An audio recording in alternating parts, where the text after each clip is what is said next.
इसे स्वतंत्र भारत का सबसे बड़ा विश्वासघात कहा जाए तो गलत नहीं होगा। एक ऐसा विश्वासघात जिसने भारत के हिंदू चरित्र पर ऐसी चोट की जो आज तक भर नहीं सकी है। देश में आज जब विघटनकारी शक्तियां सिर उठा रही हैं, स्वायत्तता के नाम पर भारत को बांटने के षड्यंत्र रचे जा रहे हैं, हमें इस विश्वासघात के बारे में जानना चाहिए। वो भारत की स्वतंत्रता का समय था। अंग्रेज जाने लगे तो पता चला कि भारत में कुल लगभग 565 रियासतों का शासन अभी चल रहा है। इन रियासतों के अपने राजा थे। औपनिवेशिक काल में उन्होंने किसी प्रकार अपना अस्तित्व बचाया था।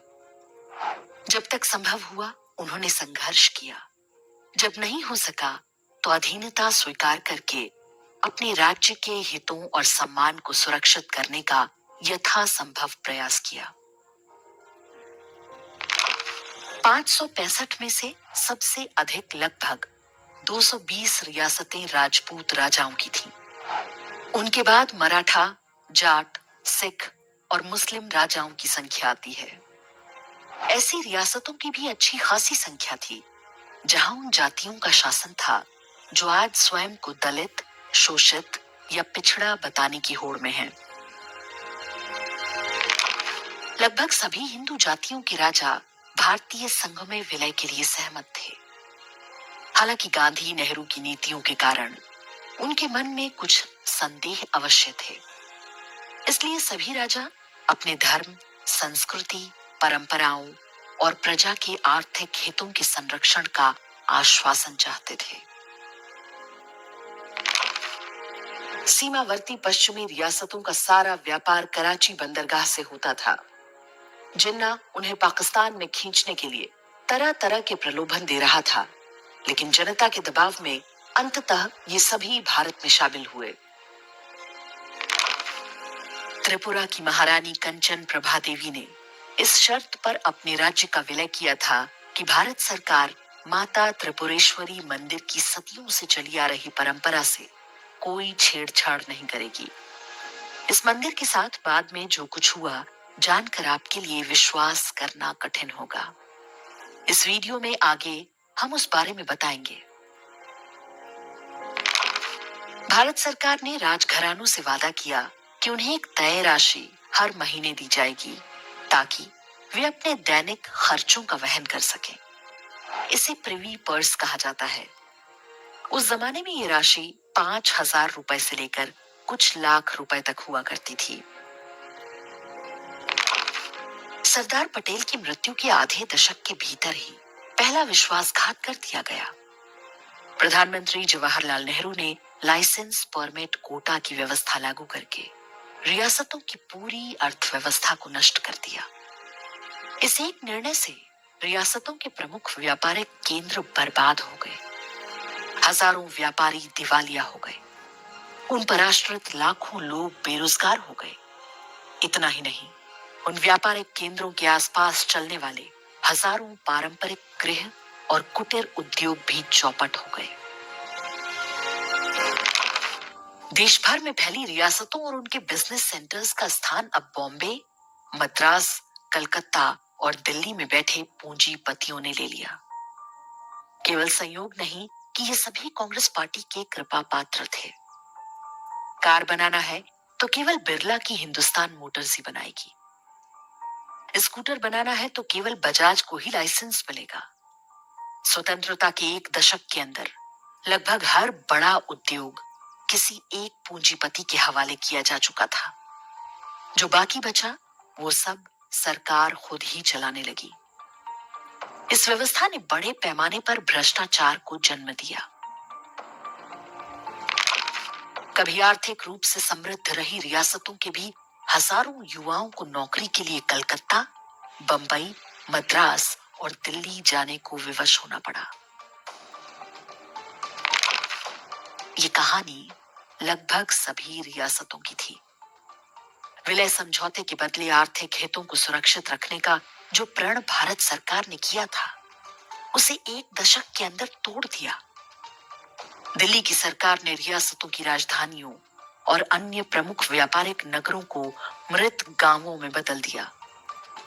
ऐसे स्थान जहां अतीत के वैभव के अवशेष तो दिख जाएंगे, लेकिन भविष्य के लिए आशा की कोई किरण नहीं दिखेगी। नेहरू के नेतृत्व वाले भारतीय संघ ने करोड़ों भारतीयों को हताशा और निर्धनता के अंधेरे में ढकेल दिया। वर्ष 1991 में लाइसेंस परमिट कोटा राज का अंत तो हो गया, लेकिन ये आज भी अलग अलग रूपों में भारत के विकास में बाधा बनकर खड़ा है। दूसरा विश्वासघात नेहरू की बेटी इंदिरा ने किया। राजघराने सरकार से मिलने वाले प्रिवी पर्स के भरोसे किसी तरह अपने खर्चे चलाने के लिए संघर्षरत थे। वर्ष 1971 में इंदिरा गांधी ने संसद में 26वां संविधान संशोधन करके प्रिवी पर्स को बंद कर दिया। राजघरानों के प्रमुख की पदवी और स्वतंत्रता पूर्व की उपाधियों के उपयोग के अधिकार को भी समाप्त कर दिया गया। कुछ राज परिवारों ने चुनाव लड़कर तो कुछ ने व्यापार में उतरकर अपना अस्तित्व बचाया। अधिकांश राजघराने प्रिवी पर्स की राशि का एक बड़ा हिस्सा अपनी प्राचीन धार्मिक परंपराओं के निर्वाह पर व्यय किया करते थे। प्रिवी पर्स बंद होते ही उनके मंदिर भी अनाथ हो गए। भारत की सेकुलर शासन व्यवस्था की गिद्ध दृष्टि केवल उन्हीं हिंदू मंदिरों पर थी जहां पर लाखों करोड़ों का चढ़ावा आता हो, ताकि वे उसे हड़प सकें। भारतीय राजघरानों के साथ विश्वासघात का क्रम प्रिवी पर्स के साथ ही समाप्त नहीं हुआ। उनकी नीयत राजघरानों के साथ जुड़ी पूरी धार्मिक और सामाजिक व्यवस्था को तहस नहस करने की थी। वीडियो के आरंभ में हमने त्रिपुरेश्वरी मंदिर की चर्चा की थी। यह हिंदू धर्म के 51 शक्तिपीठों में से एक है। त्रिपुरेश्वरी मंदिर में रोज एक बकरे की बलि दी जाती थी। ये परंपरा 5 शताब्दी से भी अधिक समय से अनवरत चल रही थी। मान्यताओं के अनुसार ये राजा का उत्तरदायित्व था कि वो मंदिर में बलि की व्यवस्था करे। विलय के समय महारानी कंचन प्रभा देवी ने शर्त रखी थी कि बलि की परंपरा बंद ना हो और इसकी व्यवस्था सरकारी खजाने से की जाए। भारत सरकार ने उस पर सहमति दी, लेकिन सितंबर 2019 में त्रिपुरा हाई कोर्ट ने ये कहते हुए बलि पर रोक लगा दी कि ये सेकुलर राज्य की अवधारणा के विरुद्ध है। जजों ने कहा कि सभी धर्म दया पर आधारित हैं। किसी भी धर्म को हत्या की आवश्यकता नहीं है। पशुओं की बलि चिंता का विषय है। ये नैतिक रूप से गलत है, क्योंकि ये किसी के जीवन को छीनने जैसा है। मामला हिंदू मंदिर में एक बकरे की बलि का था तो जज साहबों ने खूब लेक्चर दिया। लेकिन जब बकरीद पर लाखों पशु क्रूरता के साथ मारे जाते हैं तो इसी न्यायपालिका का कंठ सूख जाता है। मंदिर में बकरे की बलि पर प्रतिबंध लगाने वाले यही जज गो हत्यारों को कानूनी सुरक्षा देते हैं। किसी भी स्वतंत्र देश में सबसे बड़ी गारंटी उस देश की सरकार की मानी जाती है। इसे संप्रभु या सॉवरेन गारंटी कहा जाता है। लेकिन नेहरू इंदिरा की सरकारों और उनके नियमों पर आधारित न्यायपालिका ने कभी उस सॉवरेन गारंटी का सम्मान नहीं किया। विश्वासघात ऐसा कि इंदिरा गांधी ने जब देश में आपातकाल लगाया तो जयपुर की महारानी गायत्री देवी और ग्वालियर की महारानी विजय राजे सिंधिया को तिहाड़ जेल में बंद करवा दिया था। इस पर हमारे वीडियो का लिंक भी हमने डिस्क्रिप्शन और कमेंट में दे दिया है।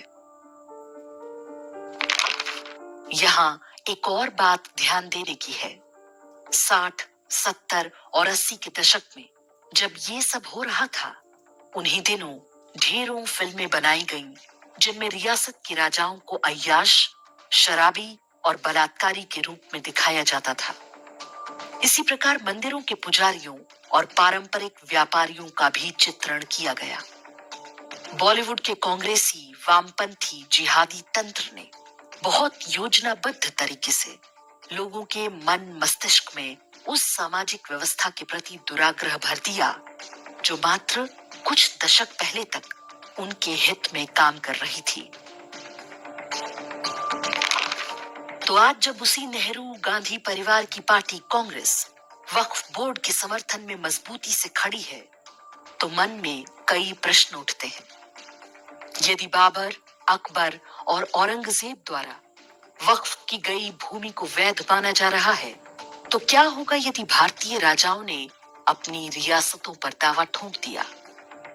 ये कैसी व्यवस्था है जो 500 साल पहले आए विदेशी लुटेरों को तो मान्यता देती है, लेकिन देश के लिए सर्वस्व देने वाले अपने ही लोगों से किए प्रणों को भूल जाती है।